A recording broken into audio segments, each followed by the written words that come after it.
I'm Angela Littleton, and welcome to part 3 in our series on navigating the public art process. Today, we'll talk about creating a great first impression when applying for a public art commission. We all know how important a first impression is, whether on a job interview or on a date.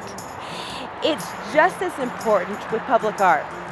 Although it may take days or weeks to put your application together, realistically, you'll probably have 2 minutes to impress the selection committee.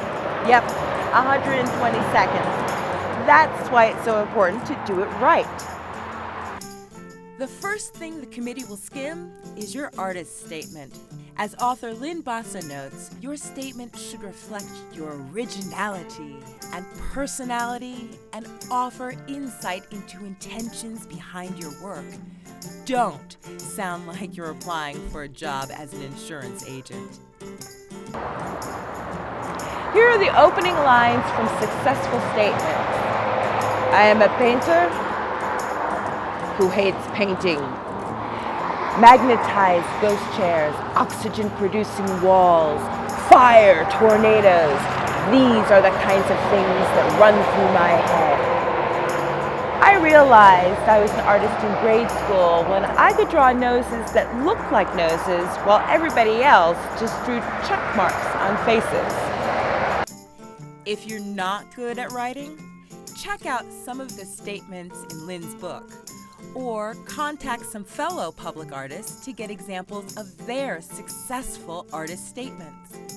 Next comes your resume. Start with your complete contact information. Then comes a short statement about the type of work you do and your philosophy toward it.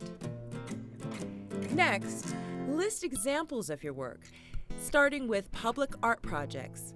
If you're a studio artist trying to make the transition to public art, list site-specific projects you've done or that you were commissioned to do.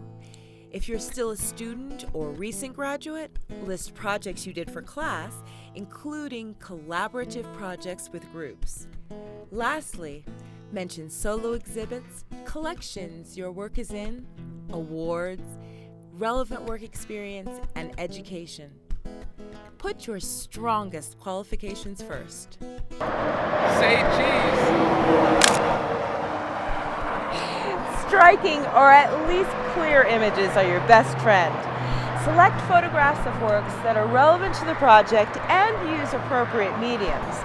Be careful about using images of pieces you would have liked to create but didn't actually make. If you do, make sure it is clearly labeled as concept drawing or mock-up or something like that. With each photo, include the title of the piece, date, dimensions, materials, locations, client, budget, and collaborators. If you submit more than one page of photos, make sure your name is on each page. References are always good to have. Consider getting references from public art program managers or other clients who have commissioned your work. Consider prominent public artists, curators or critics, former art professors, art dealers, or current boyfriends or girlfriends. Just kidding about the last part. This can be combined with support material, such as reviews in newspapers or magazines. The coup de grace is your letter of interest. The letter of interest, sometimes known as the statement of qualifications, is specific to the project you're submitting for. To quote Lynn Bassa again, it's a chance to sell yourself to the selection committee, giving them a glimpse into your personality, professionalism, qualifications, and enthusiasm for a particular project.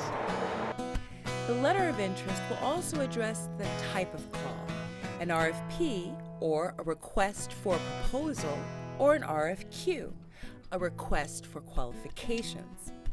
You'll have to have at least a vague outline of your idea for an RFP. If you can do more research of a site, find out more history, or talk to the project manager, you'll be ahead of the game. But feel free to be creative at this point, with a reminder for the committee that you'll be glad to revisit the concept as you learn more about it. If it's request for qualifications, you'll focus on projects you've already completed that hopefully have relevance to the current project. Again, be aware of the key words in the prospectus. The third paragraph sums up your resume in narrative form, everything from credentials to relevant work experience. In the last paragraph, you're basically trying to close the sale. Explain why the project excites you, why it's a great opportunity, and why you want to be chosen. Again, reading successful applications will give you some ideas on how to do this. Next time, we'll talk about what to do once you become a finalist, after you break open some bubbly. I'm Angela Littleton. See you next time.